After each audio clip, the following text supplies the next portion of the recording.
سيدنا أبو هريرة رضي الله تعالى عنه كان من أهل الصفة، بل كان هو رئيس أهل الصفة رضي الله تعالى عنه. ومن هم أهل الصفة؟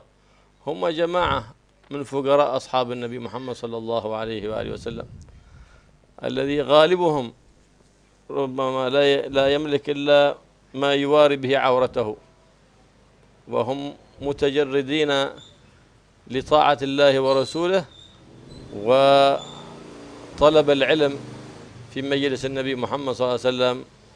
فإذا نودي للجهاد خرجوا طاعة لله ورسوله، فإذا عادوا علقوا سيوفهم وعادوا إلى عبادة ربهم، فهم معتكفين في الصفة. وما هي الصفة؟ مكان مظلل خلف روضة النبي محمد صلى الله عليه وسلم. لما تذهب إلى المدينة المنورة ترى الروضة، ما خلفها ما كان محاذيا لمحراب التهجد وعن يمينه ذاك هو محل أهل الصفة.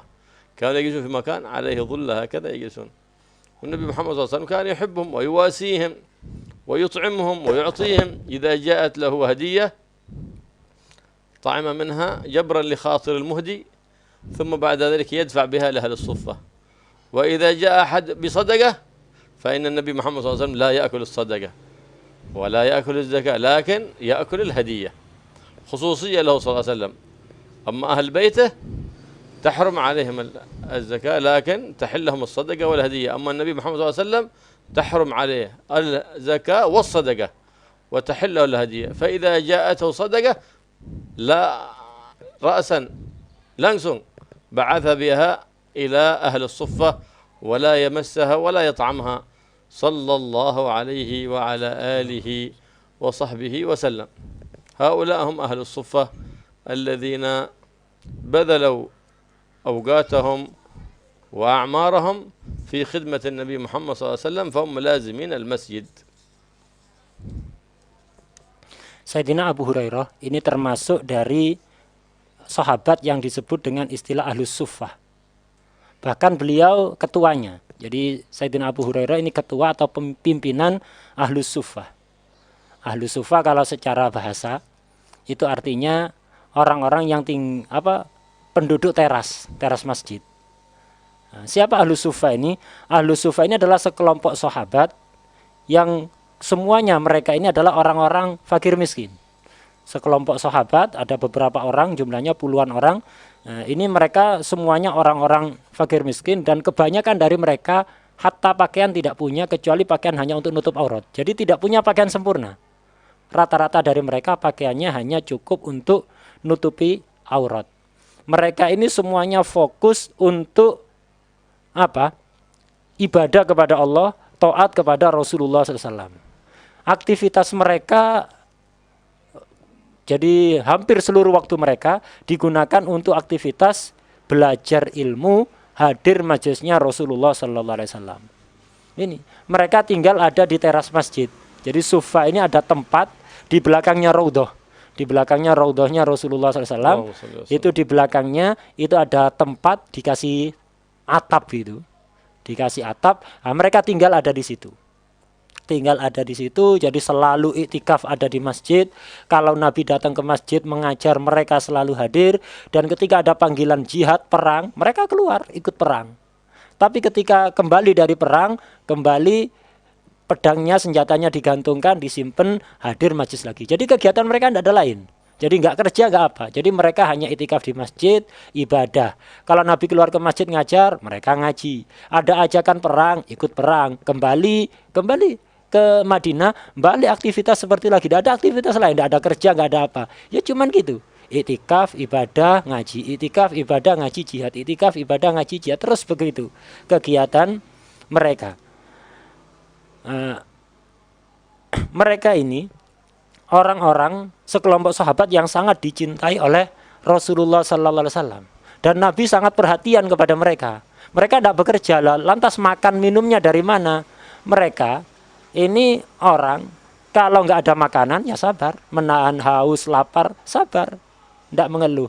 Tapi ketika ada rizki ya dimakan. Nabi biasanya kalau mendapatkan hadiah, jadi ada orang ngasih hadiah kepada Rasulullah, pemberian untuk menghormati, untuk penghormatan. bukan karena kasihan. Jadi pemberian sebagai bentuk penghormatan. Kalau Nabi mendapatkan hadiah, Nabi makan sedikit untuk melegakan orang yang ngasih, sisanya diberikan kepada ahli suffah untuk dimakan mereka. Ya mereka makannya dari situ. Jadi tidak kerja, tidak apa. Tapi kalau Nabi mendapatkan hadiah, langsung dikasihkan semuanya ke ahli suffah. Karena memang ini khususiyah, kekhususan, keistimewaan bagi Nabi, beliau diharamkan mengambil sedekah. Kalau hadiah boleh. Nabi menerima hadiah diperbolehkan, tapi kalau menerima sedekah untuk diri pribadi itu tidak diperbolehkan. Karena itu kalau Nabi menerima hadiah, diambil sedikit, sisanya diberikan, kebanyakannya diberikan kepada ahli suffah. Kalau sedekah langsung semuanya diberikan kepada ahli suffah. Ini khususnya bagi Rasulullah. Adapun untuk ahlul bait, keluarga Nabi, kalau zakat haram. Keluarga Nabi ini haram menerima zakat. Tapi kalau hadiah boleh. Sedekah juga boleh. Kalau Nabi sedekah tidak boleh. Kalau ahlul bait sedekah masih diperbolehkan. نعم. كان أهل الصفة هؤلاء كثير ما يمضي عليهم وقت في شدة الجوع ويصبرون ولا يسألون الناس إلحافا. ما يطلبون من أحد، يتسولون كما يفعل اليوم الفقراء المستكثرين من المال فتسقط بذلك مروءاتهم. لا، يصبرون على الجوع ولا يسألون شيء من الناس ولا يتسولون الناس، بل متوكلين على الله وثقة بالله أنه لا يضيعهم. قال أبو هريرة: مر علي وقت شديد من الجوع حتى كنت لا أعصب الحجر على بطني من شدة الجوع، وربما أتلوى وأضع بطني في الأرض أتلوى من شدة الجوع. فذات مرة اشتد علي الجوع فما استطعت، حتى خرجت في وقت فتعرضت لأبي بكر الصديق فقلت أسأله عن آية من القرآن ربما يرى علي آثار الجوع فيعزم علي بالطعام. فسأله عن آية من القرآن، قال أبو هريرة: وأنا أعرف بها ومتى أنزلت وفي أي وقت أنزلت وما هو سبب نزولها. فأجابني عنها ومضى ولم يرى ما بي.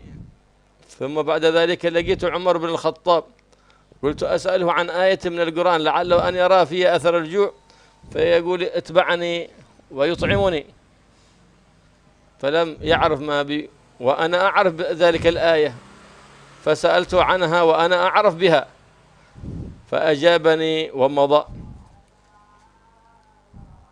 فإذا بالنبي محمد صلى الله عليه وسلم يمر فتعرضت عاد قبل أن أنطق وقبل أن أسأل السؤال فقال: يا رسول الله، بيسأل يحنو عنده سؤال. قال: يا رسول الله. قال: أبو هريرة اتبعني، الحقني خلاص، قعدت أتكلم خلاص، ما أحوجه للسؤال ولا أحوجه. وهكذا ينبغي للكريم إذا رأى الحاجة في وجه أخيه المسلم لا يحوجه إلى ذلة السؤال بل يعطيه قبل السؤال. فهذا هو العطاء الحقيقي، وهذا هو العطاء الذي يرضي الرحمن سبحانه وتعالى. الحقني يا أبا هريرة. فقال: تبعته النبي محمد صلى الله عليه وسلم فدخل البيت وقال لأهل بيته: هل عندكم شيء؟ قال: نعم، هذا كعب من اللبن، أي إناء فيه لبن. من مين؟ يعني هذه هدية ولا صدق؟ قال: أهدي لنا من آل فلان، هذه هدية من آل فلان. فإذا نظر فينا فمسكه قال: هذا. فنظر أبو هريرة فرح، ما شاء الله، خلاص أنا ضمننا الغداء ذين. يعني إناء. قال: فلما نظر فيه النبي صلى الله عليه وسلم قال: يا أبا هريرة، اذهب ونادي أهل الصفة. وأهل الصفة من نحو 70 ويزيدون، أكثر من 70. الله، كيف نادي الصفة؟ هذا لو شربته لوحدي يمكن ما يشبعني، أنا لوحدي أنا بأشربه. وبعدين جرت سنة النبي محمد صلى الله عليه وسلم أن ساقي القوم أخرم شربا، كما تقدم في قصة أم معبد، سقى الناس وكان النبي محمد صلى الله عليه وسلم آخرهم شربا. فقال: الحين أنا لو ناديت أهل الصفة بيأمرني الرسول صلى الله عليه وسلم بأن أسقيهم وأنا بكون آخرهم شربا، إذا لا يبقى لي شيء من هذا اللبن. لكن ما من طاعة الله وطاعة رسوله بد، لا بد، ما دام أمر النبي لا أملك إلا أن أقول مرحبا، فقال سمعا وطاعة يا رسول الله، فذهب وناداهم يلا تقدموا. فلما جاء أدخلهم على 10 قال يلا يا أبو هريرة قم اسقي أصحابك، هلا أنت سيد القوم، سيد القوم خادمهم. فقال يدخل 10 فاسقيهم على واحد واحد واحد واحد، شرب 10 ثم يدخلون 10 وأسقيهم واحد واحد، ما شاء الله، حتى شرب سقيتهم كلهم، فبقي فضلة أي في أسفل الإناء فضلة من اللبن، فرددته إلى النبي محمد صلى الله عليه وسلم، لم أشربها، وضعتها في يد النبي محمد صلى الله عليه وسلم، فأمسكها النبي محمد صلى الله عليه وسلم فقال يا أبا هريرة يا أبا هر تعال اشرب، فشربت. قال يا أبا هر اشرب، فشربت حتى رويت.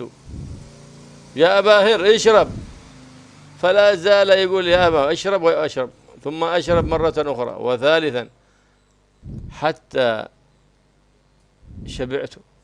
يا أبا هر اشرب، قال يا الله يا رسول الله ما أجد للبن مسلكا في بطني حتى بيخرج من تحت أظفاري اللبن. فتبسم النبي محمد صلى الله عليه وسلم، ثم من تواضعه صلى الله عليه وسلم شرب تلك الفضلة الباقية من أثر أولئك أهل الصفة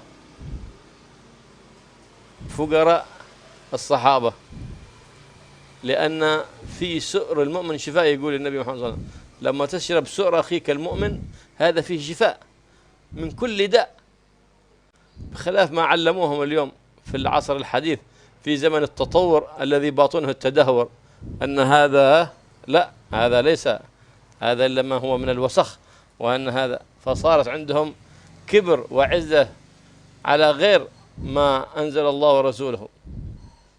هو سيد الأنبياء والمرسلين وسيد الخلائق أجمعين، شرب فضلتهم الباقية آخرهم شربا صلى الله عليه وآله وصحبه وسلم.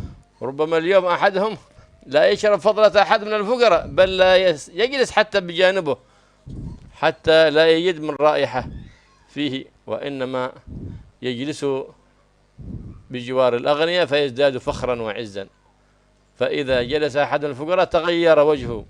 هذا إنما هو من الجبارين المتكبرين، وليس فيه من أخلاق سيد المرسلين شيء صلى الله عليه وآله وصحبه وسلم.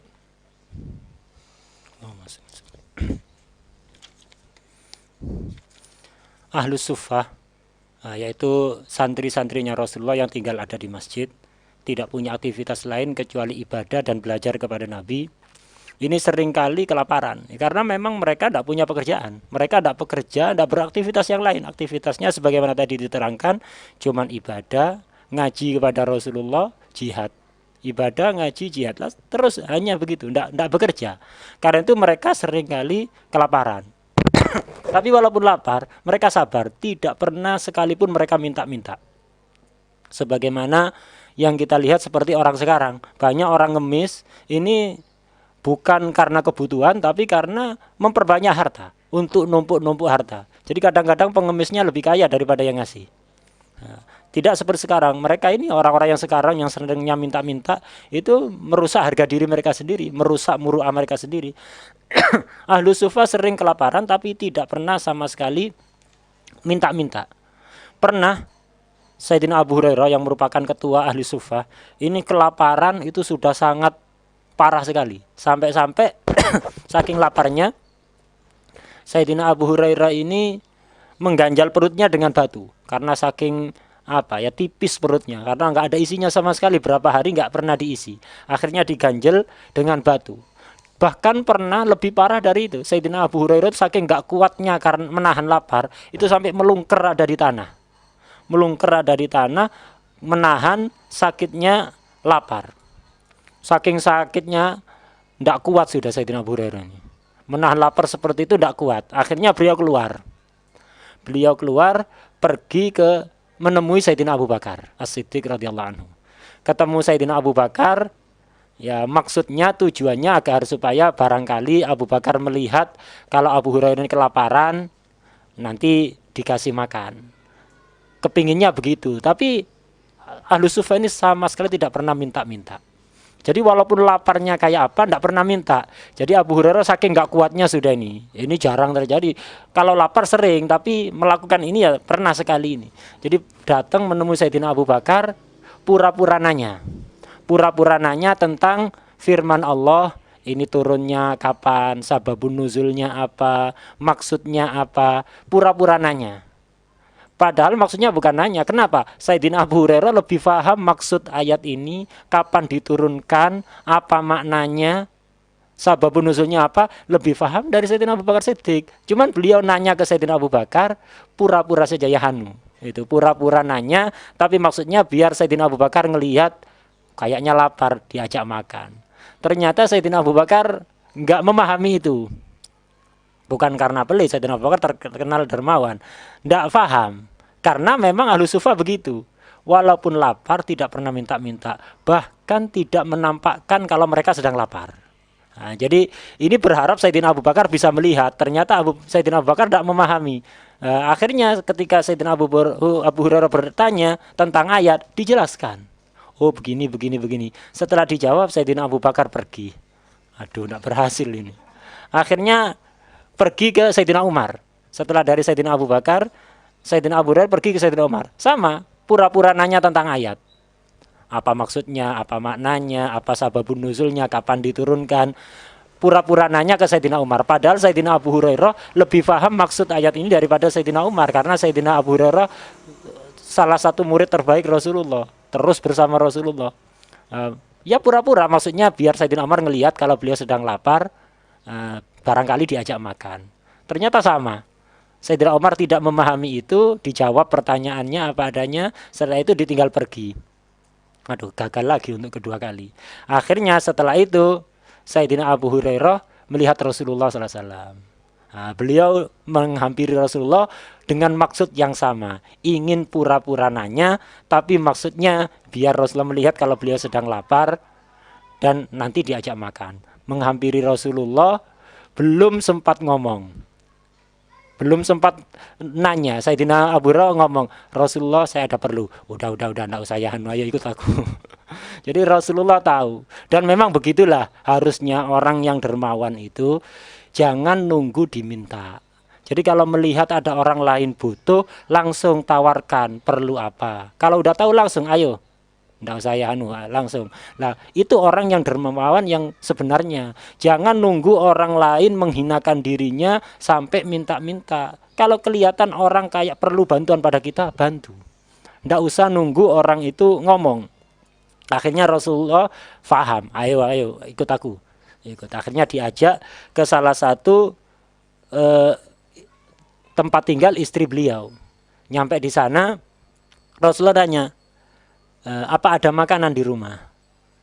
Istri beliau menjawab, ada Rasulullah, satu wadah susu ini, wadah kecil. Jadi susu, satu wadah kecil ini. Dari mana? Oh ini hadiah. Ada orang ngasih hadiah tadi. Akhirnya Sayyidina Abu Hurairah dipanggil, Abu Hurairah sini, ini ada susu. Melihat ada susu satu wadah itu seneng Abu Hurairah, waduh bakal hilang lapar ini. Jadi seneng. Setelah itu ternyata Sayyidina Abu Hurairah baru seneng, belum sempat minum, Rasulullah bilang, Abu Hurairah, panggil semua ahli sufah, kasih mereka minum satu persatu. Mulai sumpek lagi Abu Hurairah, waduh ini wadah kecil, kalau aku menghabiskan sendirian saja ini tidak terlalu kenyang. Kalau aku minum sendiri ini tidak terlalu kenyang. Lah ini Rasulullah suruh manggil ahli sufah semua, mereka suruh minum semuanya. Mereka jumlahnya 70 lebih. Jumlah ahli sufah ini 70 lebih. Dan termasuk ajaran Rasulullah, termasuk sunnahnya Rasulullah SAW adalah sakil kaum akhirahum syurban. Orang yang ngasih minum kepada orang lain itu harus minum paling akhir. Itu ajaran Nabi. Jadi orang yang bertugas membagikan minuman tidak boleh minum pertama, harus minum terakhir. Kalau ada sisa, kalau nggak ada sisa ya sudah, tugasnya bagikan itu. Sayyidina Abu Hurairah jadi mikir, ini tak minum aku sendiri belum tentu kenyang. Lah aku disuruh ngasih minum ahli sufa, suruh manggil 10 orang panggil suruh minum. Habis kalau masih ada sisa manggil 10 lagi, 70 lebih. Waduh, ini aku enggak kebagian, bakal enggak kebagian ini. Akhirnya Sayyidina Abu Hurairah ngasih minum ahli sufa itu satu persatu sampai semuanya kenyang. Setiap ahli sufa itu kenyang. Setelah habis semua ahli sufa minum semuanya, dilihat oleh Abu Hurairah tersisa sedikit susu di wadah itu. Baru ketika itu Rasulullah nyuruh, ayo Abu Hurairah, sekarang kamu waktunya minum susu ini. Udah minum sampai seger. Setelah seger oleh Rasulullah, minum lagi sampai kenyang kamu, diminum lagi sampai segar berhenti, disuruh lagi oleh Nabi, ayo minum lagi terus, tambah. Terus Nabi nyuruh nambah sampai akhirnya aku nggak kuat. Rasulullah, udah nggak cukup Rasulullah, ini susu ini udah hampir mengalir dari ujung kukuku ini, saking banyaknya susu yang aku minum, nggak ada tempat sudah Rasulullah. Kalau tak tambah lagi keluar dari kuku nanti. Itu sampai kenyang. Akhirnya ya sudah, sini wadahnya. Setelah itu Rasulullah minum. Ini bentuk ketawaduan Rasulullah SAW. Jadi Rasulullah itu tidak enggan untuk minum dari bekas sahabatnya. Bukan sahabat yang kaya-kaya nih. Ini sahabat yang miskin, yang pakaian saja tidak punya kecuali penutup aurat. Mereka orang-orang miskin. Sisanya baru Rasulullah minum sebagai bentuk ketawaduan beliau. Dan memang begitu ajaran Rasulullah. Kita itu dianjurkan untuk tidak enggan minum bekas dari orang lain, sisa dari orang lain. Dan Rasulullah mengatakan bahwa su'rul mu'min syifaun min kulli da'. Jadi minuman bekas orang mukmin itu akan menjadi obat dari segala macam penyakit. Ini ajaran Rasulullah, berbeda dengan ajaran masyarakat yang sekarang yang menganggap dirinya modern. Masyarakat maju yang hakikatnya adalah mundur. Jadi mereka enggan untuk minum bekas dari orang lain, apalagi kalau orang miskin. Jangankan minum bekas mereka, duduk jejer sama orang miskin aja gengsi. Nggak mau, enggan. Kenapa? Takut mencium bau yang kurang sedap. Tapi senengannya jejer sama pejabat, orang-orang kaya. Ini kondisi kita saat ini. Orang-orang yang model begini, ini orang-orang yang mutakabir, orang yang sombong, orang yang menganggap dirinya besar, tidak mau kumpul sama orang-orang fakir. Rasulullah tidak begitu. Rasulullah mau minum bekas dari sahabatnya yang miskin-miskin.